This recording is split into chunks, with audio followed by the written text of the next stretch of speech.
My name is Leilani. I'm 33 years old, living in Oregon, and I'm a widow. My husband, Benjamin, passed away 6 months ago in a mysterious car accident that left his body unidentifiable. I thought that pain was the worst I'd ever feel, until the day my sister held a gender reveal party for her unborn baby. Right in the middle of the celebration, in front of family, friends, and hundreds of people watching a live stream, she took my mother's hand, smiled brightly, and said the words that froze me in place. "The father of the baby is Benjamin, my sister's husband." Have you ever been betrayed by your own flesh and blood, right at the moment when you were most vulnerable? If you've ever been stabbed in the back by those who were supposed to love you the most, share your story in the comments. Hit like and subscribe to this channel so we can uncover the truths they tried to bury. Because what happened after that day was even more brutal. I was born and raised in a small town in Oregon, where winters could cut through your skin, and a quiet word could leave scars that lasted a lifetime. My family wasn't rich, but we didn't go without. My mother used to work as a receptionist at a dental clinic, and my father was a well-known handyman in the area. Our life revolved around on-time family dinners, short summer trips to the lake, and Christmas parties held in my grandfather's old garage. I was the oldest daughter. Maybe that's why I always carried this unspoken responsibility, like I had to set the example, be reasonable, stay quiet. When my sister Cassidy was born 3 years after me, it was as if my parents discovered a new spotlight. She was the kind of child who laughed at the right time, expressed just enough emotion to charm adults, and always knew how to be liked. I didn't hate Cassidy, but I grew up feeling like a shadow in my own house. I still remember the day she got suspended for bringing a phone into a test. My mother drove over 20 miles in the rain to apologize on her behalf. A few months later, Cassidy dropped out of community college, told everyone, "School isn't for me," and moved on to be a nail technician, then a barista, then a yoga instructor. All within less than 2 years. Me. I majored in communications, graduated on time with an almost perfect GPA, but all my mother said was, "Well, that's one phase done. Being good is expected, you're the older one." I started working at a small marketing firm right after college. The pay wasn't great, but it was enough to live on and send a little back home whenever my parents needed to fix a roof or replace an old washing machine. I kept up the habit of calling home once a week, updating them about work, checking on their health. But most of our conversations revolved around Cassidy, what new hobby she was into, whether she had a new boyfriend, which of her TikToks had gone viral. Benjamin came into my life when I was 24. He was a history teacher at a high school just 3 blocks from my house. We met at a local education workshop where I was giving a talk about a campaign to promote books among teens. Benjamin was sitting in the back row, wearing a faded white shirt and a quiet gaze that looked like it held stories nobody had ever heard. He wasn't loud or flashy, but when he spoke, the entire room paused to listen. We started with Sunday afternoon coffee dates, then weekend strolls through old bookstores, and finally weeknight dinners where I cooked and he washed the dishes. It all became routine, steady and warm like breath. Benjamin didn't fit my parents' idea of ambition. He didn't invest in stocks, didn't aim for a 3-story house or a luxury car within 5 years. But he read every night, listened to his students with complete patience, and once used his own money to buy textbooks for a low-income student in his class. When I brought him home for the first time, my mother looked over her reading glasses and asked, "Are you sure, Leilani? He doesn't seem like someone who can take care of you long-term." My father was blunter. "That history guy, how much does he even make to think he can marry my daughter?" Benjamin squeezed my hand under the table, said nothing. And I didn't argue. I knew that if I pushed, they'd only think I was being defiant. A few months later, we quietly held a small outdoor wedding, attended only by close friends and a handful of co-workers. My family didn't come. We began our married life with a bank loan and an old house in the suburbs of Portland. The walls were peeling, the roof leaked a bit, and the wooden floors creaked with every step. But to me and Benjamin, it was home. I remember our first night there. We laid a mattress in the middle of the living room since the bed hadn't been assembled, ate instant noodles, and huddled near a space heater. Benjamin laughed when I complained about the cold. "We'll fix it," he said, "together." And we really did fix a lot. Leaky pipes, jammed windows, even my habit of rushing through life. Some nights he'd come home with a wildflower he picked by the road, drop it into an old glass instead of a vase. Those little things made up our happiness for nearly 7 years. There was only one thing we couldn't fix: my inability to have children. I used to think it was stress, then bad timing. But after 3 years of hospital visits, hormone shots, and tearful waits every late period, the answer was painfully clear: unexplained infertility. Benjamin never blamed me. In fact, he comforted me more than anyone else. "If it only takes two people to make a family," he once whispered while holding me through my sobs, "then we already have everything we need." I believed that, until the day Benjamin was gone. And I believed it even more when Cassidy claimed her unborn child was his. When my entire family looked at me like I was selfish for not splitting what he left behind. When the memories I thought were solid began to feel like a water-damaged painting, edges dissolving into lies. Because if everything I believed to be true wasn't, what had my life even been? That weekday afternoon was cloudy, a soft drizzle falling like a bad omen. I had just walked out of my OB/GYN appointment when I got a call from an unfamiliar number. The man on the other end introduced himself as a police officer in California. His voice was so grave it made me freeze right there in the parking lot. They found a burned-out car on a mountain road near Fresno. There was a body inside, unrecognizable. But we found a wallet. The ID says Benjamin Carter. I didn't understand. I had just sent Benjamin off on a work trip to Seattle less than 2 days earlier. What was he doing in California? I asked the officer the same question 3 times and all he could say was, "We're still investigating." I remember driving home like a sleepwalker. Red lights didn't even register. I don't know when I started crying. The world around me blurred like it had been dipped in cold water. When I got home, Benjamin's shirt was still hanging by the door. His scent lingered in the collar like he had just stepped out for groceries. 2 days later, I went to the morgue in California, carrying every document that might help with identification. But the medical examiner just shook his head. The burn was too severe. No facial features left, fingerprints gone. We can only assume identity based on the wallet and the credit card found in the car. I sat on a bench outside the lab. The sun was bright overhead, but I felt frozen inside. That kind of loss, when you're not even sure if it's really real, it hangs over you like a stone ready to crush you at any second. I called my mother, my voice shaking. "He said he was going to Seattle, Mom. Why did they find him in Fresno?" There was a pause. Then she sighed. "Maybe work changed last minute. Maybe he didn't want to worry you. Don't dig too deep, sweetheart. Let him rest." I brought that same question to Benjamin's best friend, Mike, who worked at the same school. Mike looked confused. "He took 3 days off, said he was going to a conference in Seattle." "I thought you were going with him." "No," I shook my head. "He went alone." Mike stared at me for a long moment before saying slowly, "That's weird because there wasn't any educational conference in Seattle that week." I checked. That's when I started to feel something was off. But no one wanted to listen. They all said I was just in shock, suffering from trauma. My mother urged me to arrange the funeral quickly, said it wasn't right to hold on to the body too long. "Let him return to the earth," she said, avoiding my eyes. Cassidy wrapped her arm around my shoulder. "You're not thinking clearly, sis. I know this is hard, but you have to accept the truth." I didn't know what truth meant anymore. The house suddenly felt massive and eerily empty. I couldn't bring myself to sleep in the bed we once shared. I moved down to the living room and kept the lights on all night. Even the wind rattling through the windows startled me. I began talking to myself, mumbling questions no one could answer. I reached out to the therapist I used to see during my infertility treatments. He looked at me with eyes full of sympathy. "Leilani, it's possible you're experiencing denial. Losing someone unexpectedly can make your mind reject reality as a form of protection." I nodded, but the unrest in my chest didn't ease. We cremated Benjamin on a foggy morning. There was no large funeral, just a small group of close friends and family. I wore a long black dress Benjamin once said made me look beautiful when I was sad.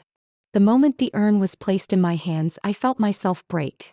Not because I was certain it was him, but because I had no one left to ask. A few weeks later, I returned to the hospital for the final test results. I still carried a sliver of blind hope that maybe, somehow, there was a miracle. But the doctor just shook her head gently. "I'm so sorry, Leilani. There's been no improvement. We've exhausted every treatment protocol." I walked out of the clinic into the blazing sunlight, but I felt like I was wading through fog. One arm still bore the faint mark of hormone injections. The other clutched the paper with the final conclusion. I thought I'd lost Benjamin. But in truth, I was slowly losing myself. The dreams of Benjamin started fading. Some nights, I'd see him walk into the kitchen with a mug of coffee, smiling and saying, "Get up, you're running late." Then I'd jolt awake, sitting in silence in the dark, listening to the hot water tank drip in the bathroom without the strength to fix it. I took 3 weeks off work. Not because I wanted to, but because I couldn't function. Watching people laugh in the office irritated me. The sound of phones ringing or coworkers joking felt like punches to my chest. Cassidy began visiting more often. She'd bring homemade muffins from Mom, smile like nothing had happened. "You need rest. I'll help you sort things out." She moved my wedding photo with Benjamin to the corner of the living room and said, "He always liked it displayed here, didn't he?" I nodded, saying nothing. I had started learning the value of silence. Silence to conserve energy. Silence to observe. Silence to wait, for something I couldn't yet name. Because deep inside me something still felt wrong. And a woman who has lost too much never ignores her instincts. About 2 months after the cremation, Cassidy started calling me more frequently. At first, the calls were casual. "Did you eat dinner? Need help with anything? I'm testing out a French chicken soup. Can I bring some over tomorrow?" The calls got longer, her tone softer, as if there had never been any distance between us. I found it strange, but I didn't have the energy to question it. When everything in your life feels like it's crumbling, even a single hand reaching out can be enough to cling to. One Saturday afternoon, while I was steeping ginger tea, Cassidy called again, her voice unusually cheerful. "Hey sis, I want to invite you to a little gathering next weekend. It's the baby's gender reveal. Nothing big, just family and a few close friends." I froze. Cassidy had never invited me to any of her events before. I tried to keep my voice calm. "You sure?" "Of course," she giggled. "You're important. I want my child to have an aunt like you. And I have something special I want to say." That last line caught me off guard. Maybe this was the start of something new? Maybe, after everything, my family was trying to repair something? I agreed, not realizing I was walking straight into a trap. The entire following week, I spent time picking the perfect gift. I visited a handmade boutique on the outskirts of town, where they sold cherrywood cradles carved with custom names. I ordered one, engraved with the words "For you, little one," at the headboard. I also printed old childhood photos of Cassidy and me, bound them into a silk-covered photo album, each page hand-pasted and annotated in my cursive handwriting.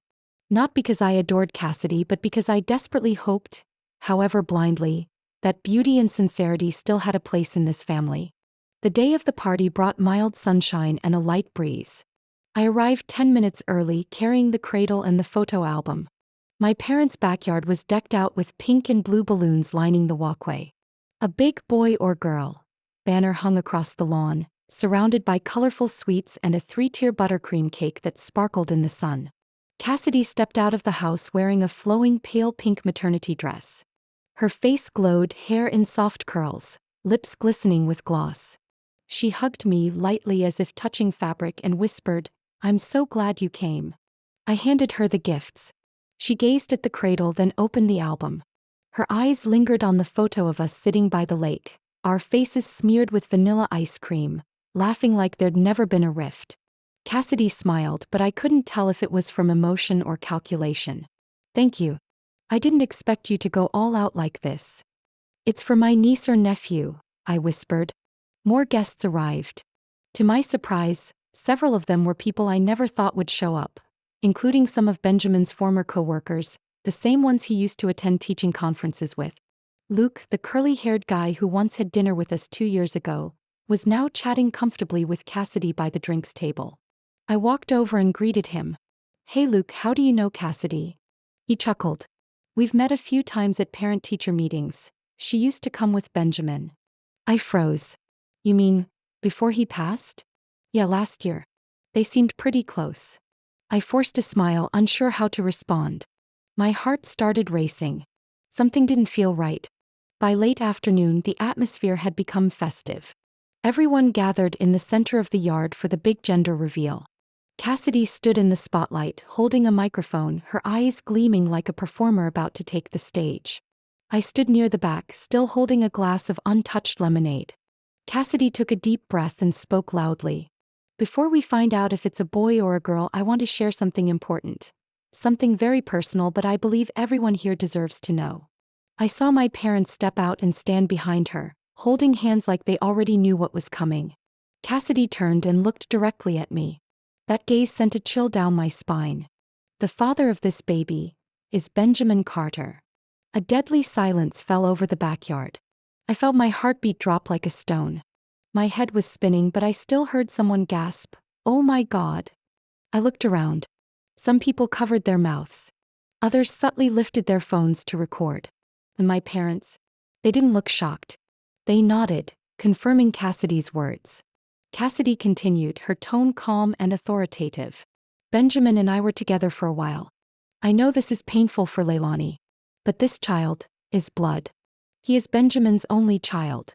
And I believe because of that, he deserves half of the inheritance." I heard the glass shatter at my feet, but I felt nothing. My body was frozen. Someone touched my shoulder, but I didn't turn around. I only saw my mother's eyes, not apologetic but pleading. "You understand, don't you, Leilani? For the baby, for our family." I didn't answer. I couldn't. The sounds around me faded into a dull hum, leaving one sharp echo in my head. They knew. All of them. From the beginning. And I, the only one left out of their little game, was the one dragged out and humiliated in front of a crowd. From that moment on, I knew I could never trust anyone in this family again. Not a single one of them. I don't even remember how I left the party. My legs just ran, stumbling, sprinting through the gate like a storm was chasing me from behind. The music, the applause, the whispers behind my back. All of it blurred as Cassidy's words replayed in my mind over and over, stabbing at a wound that hadn't even begun to heal. I dove into my car, hands trembling so badly it took several tries to get the key into the ignition. When the door slammed shut, the tears burst out uncontrollably. I gasped for air, one hand pounding the steering wheel, the other covering my mouth to stifle the scream. Then my phone buzzed. I glanced at the screen. A flood of notifications. Facebook, Instagram. Even names I didn't recognize started showing up in the alerts. I opened one app and nearly dropped the phone. A clip from the party had been live-streamed, edited with background music and posted on dozens of sharing pages. The headline screamed, "Older sister collapses in tears as younger sister reveals her baby's father is the late husband." Thousands of shares. Comments piling up below. "This is crazier than a soap opera. She must be in total shock. Where there's smoke, there's fire. That husband probably wasn't innocent either." Each word felt like a knife. I turned off the phone, tossed it onto the passenger seat, and drove away from that neighborhood like I was fleeing something toxic. Back home, I locked every door, pulled every curtain, and sat on the kitchen floor. I felt like a stranger in my own house. Every photo, every pillow, every teacup still held Benjamin's scent. But now they felt like they were closing in on me. The next morning, I woke up to 3 missed calls from my mother and a long text from her. "I know this is hard to accept, but you need to think of your nephew. He's family. He's innocent. Cassidy is carrying Benjamin's child, your husband's child. You have a responsibility." Attached below was a photo of a legal document.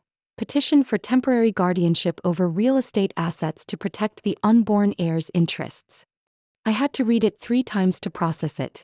My mother had filed a claim on the house I currently live in, citing the need to safeguard her unborn grandchild's inheritance rights. I called our family attorney, Mr. Gerald, who had helped me settle Benjamin's estate after he passed. He picked up after 3 rings, polite as always but with a trace of reluctance. "I'm sorry, Leilani, but your mother is within her rights to file the petition if she can establish a direct bloodline. She stated a biological connection in the paperwork." "Based on what?" I asked through clenched teeth.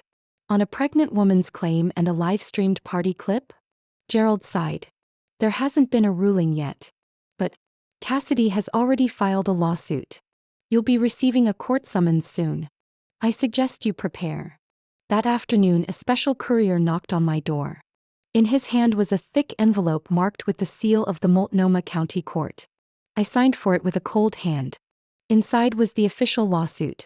Cassidy, representing the unborn child, was requesting half of Benjamin's estate. The house I was living in, the savings I had continued contributing to our shared investment fund, and even a small apartment downtown, something I'd never told anyone in the family about because it was meant to be our retirement plan. I sank to the floor, legal documents scattered around me. Each page felt like another slap in the face. I couldn't understand, how could Cassidy be this shameless? And my mother, how could she support this? They claimed it was for the child. But no one asked how I had been living since Benjamin's death. No one cared about what I, a grieving widow, had endured. That night, I opened the file cabinet and searched for Benjamin's medical records from 2 years ago, when we began infertility treatments. I clearly remembered the doctor saying both partners needed to be tested. Benjamin had quietly gone for his exam. But he never showed me the results. He only said, "It's not a big deal, the problem's probably on your side." Thinking back, everything now seemed disturbingly suspicious. I tore through the house, digging through old folders, hard drives, USB sticks, anything that might hold answers. A flicker of desperate hope broke through the fog. I couldn't let them take everything I had left. Not based on unfounded claims, not on an unverified pregnancy, and definitely not on a calculated, manipulative charade. The mask had slipped. But I hadn't yet seen the full face behind it. I only knew one thing: I had to fight. Not just for this home, but to protect the honor of the man I once loved. If that honor was still worth defending. One gloomy Monday morning, I sat with my new lawyer, Marlene Jacobs, at her downtown Portland office when a stranger walked in. He wore a worn leather jacket, an old baseball cap, and held a large envelope. Her assistant tried to stop him, but he spoke in a calm, low voice. "I'm here to see Leilani Carter. This is about her husband, Benjamin." I stood up instantly. The room went quiet. Marlene glanced at me, eyes sharp with caution. I nodded, letting her know to hear him out. The man sat down and pulled an old, cracked phone from his coat pocket, dirt and rust still clinging to its case. "This was found in Baja California, Mexico," he said, placing it on the table. "In a waterproof pouch hidden behind a rock near a makeshift campsite. The landowner thought it was trash and almost threw it away. But I'm an old friend of Benjamin's, and I recognized his handwriting on the back." I looked at the back of the phone and saw a scribbled message in black marker. "If found, please give to Leilani." My heart stopped. My hands trembled as I touched the phone. It was ice cold, like it had been buried with months of forgotten memories. "I tried to power it on," the man continued, "but the battery was dead. I repaired the circuit and found a video clip on the memory card. I thought, you should see it before anyone else does." Marlene carefully inserted the card into her personal laptop. A video popped up just over 3 minutes long.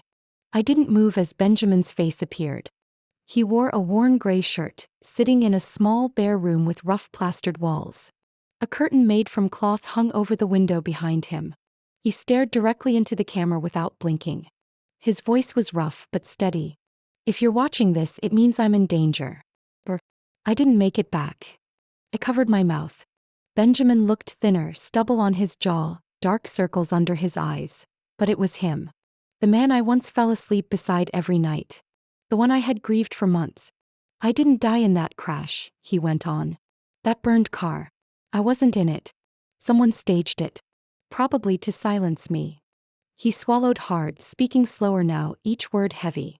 "I uncovered a money laundering scheme involving the school board at the high school where I taught. Funds meant for underprivileged students were being embezzled. I tried to blow the whistle. But right after I sent an anonymous tip to the inspector, I started being followed.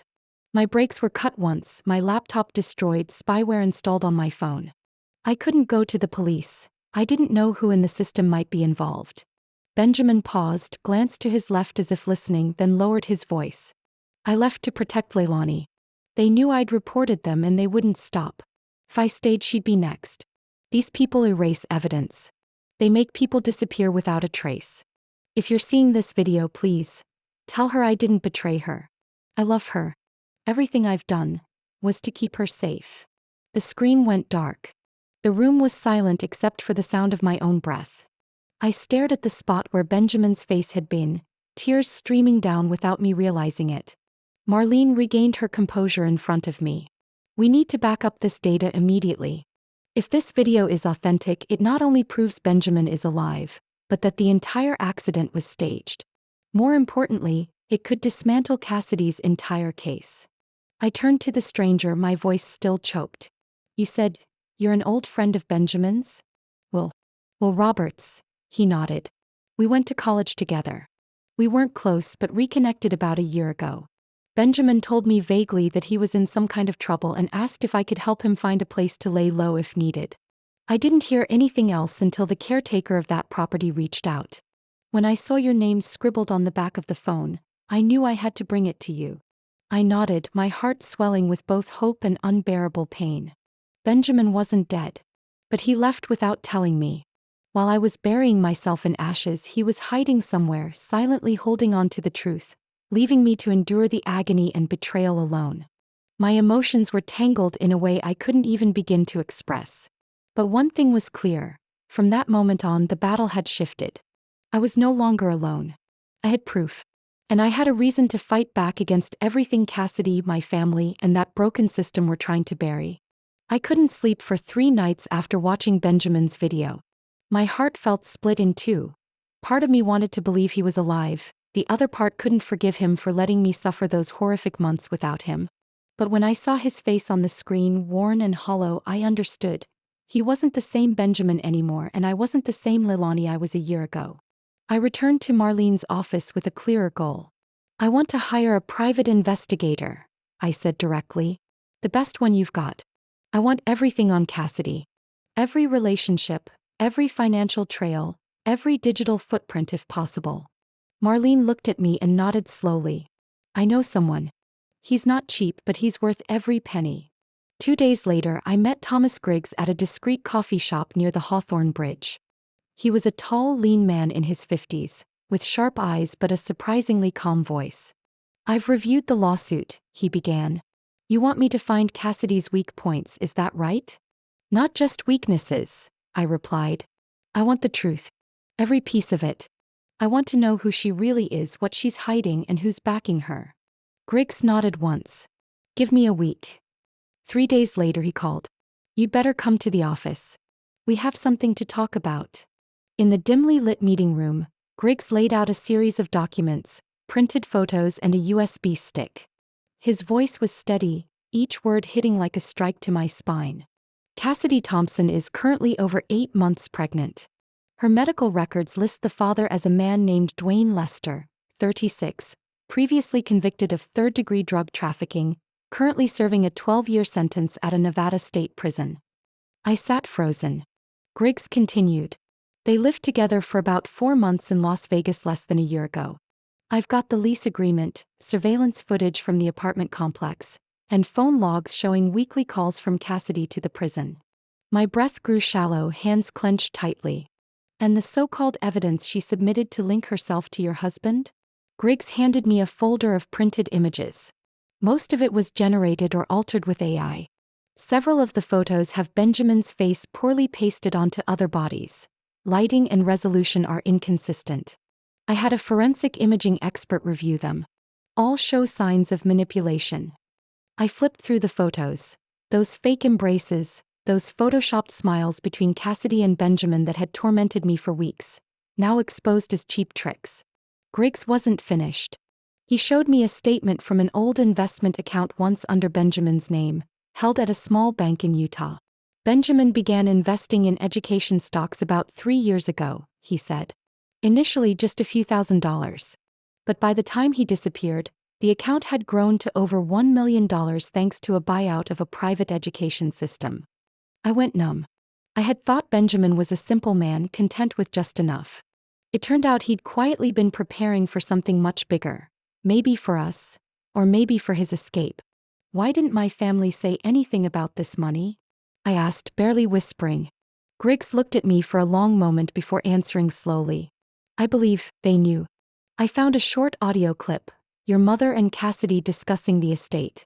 They mentioned keeping everything in the family, and Cassidy promised to share a portion if things went smoothly. It felt like a slap across the face. One by one, the people I called blood, family, had turned me into a pawn in the game they'd been playing behind my back. So, all along they knew I was mourning a man who wasn't even in that burned car. They knew and still let me hold a funeral.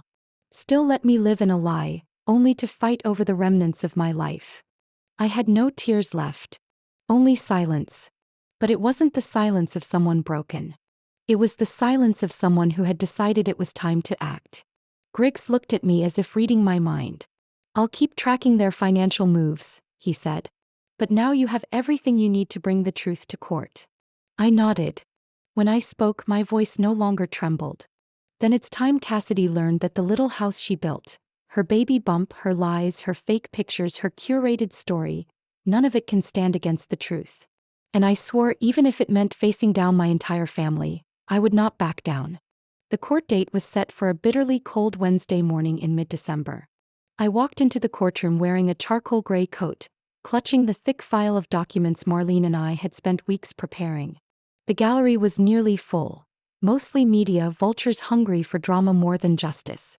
On the left sat Cassidy, her belly round under a thick scarf, with my mother stiff beside her like a marble statue. Her eyes passed over me, no warmth, no guilt, just guarded calculation. Judge Florence Pierce was a stern woman in her 60s, her face carved with discipline and authority. She wasn't one to be swayed by tears or emotional theatrics. Cassidy was the plaintiff. She stood first, delivering her speech with a voice clearly trained for performance. "Your Honor, I ask for nothing for myself. I am here only on behalf of my child, an innocent baby boy, the only son of Benjamin Carter.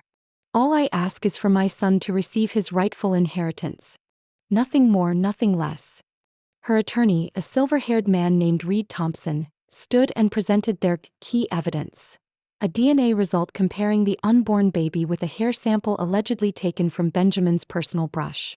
Reed declared confidently, "The results show a 99.8% probability of a father-son relationship." Then he turned to me with a smug little smile. I didn't react. I stood with Marlene and approached the witness stand slowly. Marlene spoke with calm, measured clarity, no theatrics needed. "Your Honor, my client, Mrs. Leilani Carter, wishes to present 3 key items. First, a video recording of Mr. Benjamin Carter, the man presumed dead in a car crash. Second, a report from the Federal Bureau of Investigation (FBI), confirming that the remains recovered from the burned vehicle do not match Mr. Carter's DNA. And third, the only living person capable of verifying Mr. Carter's biological relationship to the child, his mother, Mrs. Elizabeth Mayfield, who is present in this courtroom." The entire room fell silent. I took the USB drive from my folder and handed it to the court technician. The large screen behind the judge flickered to life. Benjamin appeared in the video I had watched so many times I could recite every breath. Every word he spoke echoed through the silent courtroom, pulling me back to that tiny room in Mexico, where the light flickered and the truth first emerged. When the video ended, no one spoke. Only the soft scratching of the court clerk's pen filled the space, recording every detail. Judge Pierce adjusted her glasses and nodded. "Proceed." Marlene submitted a copy of the FBI report, stamped and signed by the lead forensic analyst. According to genetic analysis, the body recovered from the car fire does not match the stored DNA of Mr. Benjamin Carter. In other words, the person who was cremated was not Benjamin. Cassidy shook her head, her lips trembling. "No, that's not possible." "The defense calls Elizabeth Mayfield to the stand," Marlene continued. A woman in her 70s, silver hair neatly pinned back and frame slender, walked slowly into the courtroom. She took the witness seat with a calmness that made it seem like she had waited for this moment for a long time. "I am Benjamin Carter's biological mother," she said clearly. "I've lived apart from the family due to personal circumstances, but I kept a DNA sample of Benjamin from when he was a child, his baby tooth, preserved in a separate velvet pouch." The judge ordered a rapid DNA test, comparing Elizabeth's sample with the one Cassidy had submitted. The entire room remained silent for nearly an hour. When the results arrived, the judge opened the envelope, glanced at the numbers, then looked up, her voice firm. "Based on the results of the genetic test, the unborn child of Ms. Cassidy Thompson has no biological relation to Mrs. Elizabeth Mayfield. Therefore, the child cannot be that of Mr. Benjamin Carter." A gasp escaped from my mother's seat. Cassidy sat frozen. She shook her head, clutching the edge of her chair, her voice breaking. "No, that's not right. My DNA report." Cassidy Thompson, The judge cut in. Would you like to explain why you submitted a falsified DNA test to this court? By law, this constitutes intentional fraud to claim inheritance. No. I didn't mean to. I just wanted to provide for my child. I thought no one would verify, Cassidy whispered, but her words had no weight. The mask she had so carefully painted had completely fallen. The judge didn't hesitate. This court rejects all claims to inheritance made by the plaintiff, Cassidy Thompson.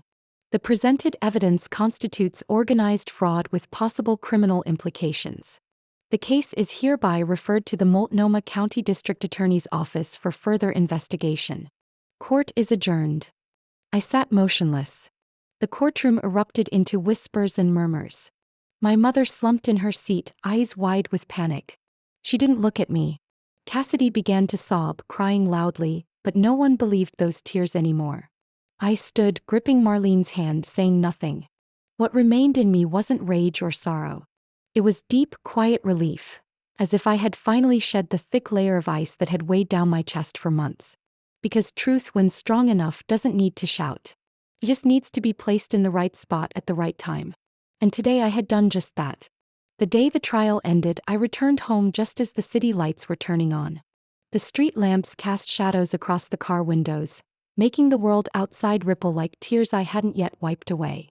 But I didn't cry. I had cried too much for too long, and now the emotions inside me felt worn smooth. Maybe what remained was only bitter stillness, but it was the peace I had longed for all this time. 3 days later, my mother showed up at my door, holding a paper bag and carrying heavy circles under her eyes. She didn't knock like she used to, she just stood there, silently watching me through the glass. I opened the door. No greeting. We simply looked at each other, like two strangers who once knew each other but had forgotten how to speak each other's pain. Do you have a few minutes? She asked. I stepped aside without replying, walking back into the house. She sat on the couch, placing the paper bag on the table and opening it. Inside were a stack of handwritten letters, a few old family photos, and a beige wool scarf I had knitted for her when I was 15. I was wrong, she said, her voice hoarse. I believed in something I shouldn't have. I sided with Cassidy, because I was afraid of losing everything. I thought that if you forgave her, if you gave up a piece of what was yours, we could all go back to how things were. I looked at her, saying nothing. I have no defense, she went on. But I'm still your mother, and I hope that one day you'll understand that I too was scared. I thought I was doing what was right. I understand, I said softly. But I no longer have the strength to forgive. She nodded, tears falling onto her wrinkled hands. She didn't say anything else. She stood up and pulled a small folded slip of paper from her coat pocket. A letter. From abroad. No return address. But it's for you. I took the envelope, feeling like I was holding something burning. When she left, I returned to the old wooden desk Benjamin and I once used to write out our grocery lists every weekend. Slowly I opened the envelope. The handwriting was unmistakable. The slightly slanted letters, careful and precise, just like him. Lonnie, by the time you read this, I imagine everything has come undone. I don't know how much pain you've been through, but I hope that the truth, even if brutal, will finally set you free. I can't come back. My name is still on a warrant list for falsified charges, created by the very people I tried to expose. If I set foot back in the States, they'll find me. And this time they might not stop at just threats. I don't want you to keep living in the shadow of our past. I don't want you waiting for a man who can't come home. But if there's even a sliver of faith left in me, use what's left of your life to do good. The good we once dreamed of doing together. I love you. Even if I can't stand next to you in this world, I'll always be watching you from somewhere they haven't found yet. Benjamin. I folded the letter, pressing it to my chest. Everything inside me cracked open one last time, then shattered, then emptied, then floated. No ending is ever truly perfect. But sometimes an unfinished chapter is the only way to begin something right. I spent the next week arranging my assets. The house in the suburbs, the downtown condo, even the untouched investments from the past 3 years. I sold it all. Every signature, every transfer felt like peeling away a layer of memory from my skin. But I didn't regret it. I knew I was doing what needed to be done. With guidance from Marlene and a nonprofit organization, I established the Benjamin Carter Scholarship Fund, a private foundation that supports high school teachers who expose wrongdoing within the education system. The fund operates anonymously, protects the identities of whistleblowers, and provides financial assistance if they face retaliation. The launch meeting was held in a small library in Beaverton. No cameras, no media. Just teachers. People who had been standing in front of classrooms for years without ever truly being heard. A silver-haired teacher named Sandra came up and gently held my hand after the meeting. "Thank you," she said. "For people like us who are still afraid." I gave her a soft smile, not for anyone else but for myself.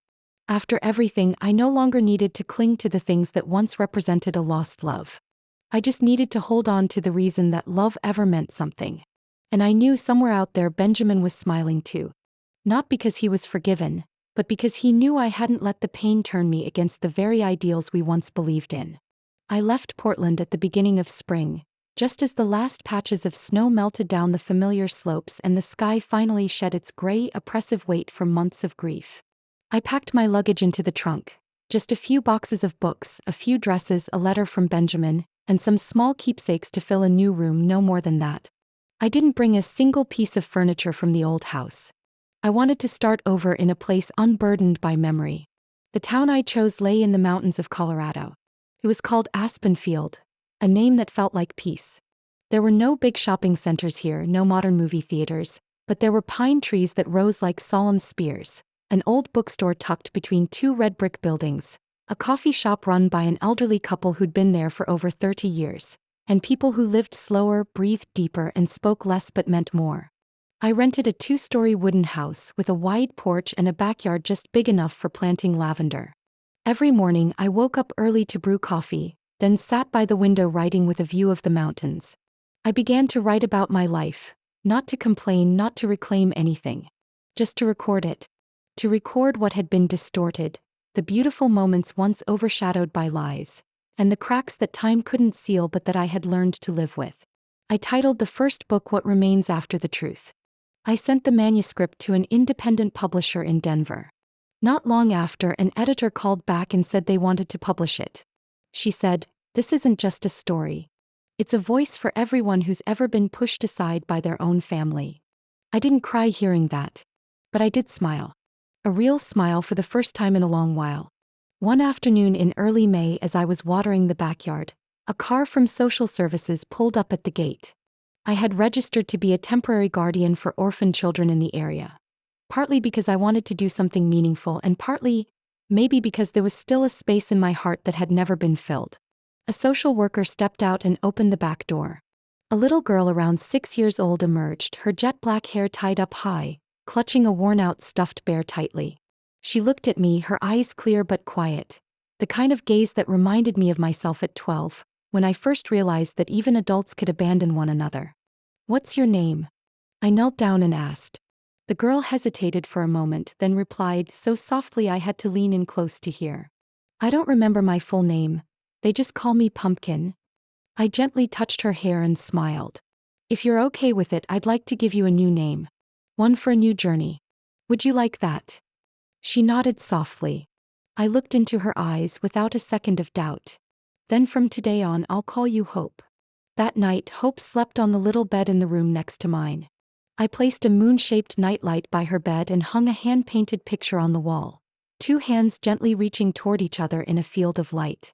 Hope didn't talk much, but every morning she quietly sat beside me while I wrote. She colored pictures and sometimes asked, "What are you writing about?" I'd reply, "About the things people are too scared to say out loud, but need to be said." News about Cassidy slowly disappeared from the media. She received a suspended sentence since it was her first offense and was placed in a mandatory rehabilitation program in another state. I don't know exactly where. I didn't see my mother again either, and I stopped receiving calls from those who once considered me family. They faded out of my life as gently as a breeze, and I didn't try to pull them back. I found a new kind of family, in the silver-haired bookstore owner who always set aside tattered old novels for me. In the bakery owner who handed me an extra cookie for Hope every time I dropped by. In neighbors who offered to watch Hope when I had urgent errands without asking questions. Family, it turns out, isn't necessarily where we're born. It's where someone calls your name with the softest voice, on days when even you forget who you are. One late autumn evening, Hope and I sat on the porch wrapped in a green wool blanket, holding warm cups of cocoa. She looked at me and whispered, "Miss Leilani, when will we stop feeling sad?" I placed a hand on her shoulder and gave it a gentle squeeze. "Maybe tomorrow. Maybe a bit longer. But I think we're starting to see the light." And I truly believed that. More than ever. I once thought I had lost everything, but it turns out I had only just begun to truly live. What do you think about my story? Is family where we're born, or where we learn how to heal? Have you ever felt betrayed by someone who was supposed to protect you? Or stood up from the wreckage to build a new life of your own? Share your thoughts below. I'd truly love to hear your story. Life has a way of taking us down unexpected paths. And sometimes, the things we thought were losses are really just the beginnings of something more honest, more powerful. If this story touched your heart, don't forget to follow the channel to continue walking alongside other emotional journeys. Real-life stories of family, forgiveness, and the strength we find when we start again from nothing. Because who knows? In one of these stories you just might find yourself.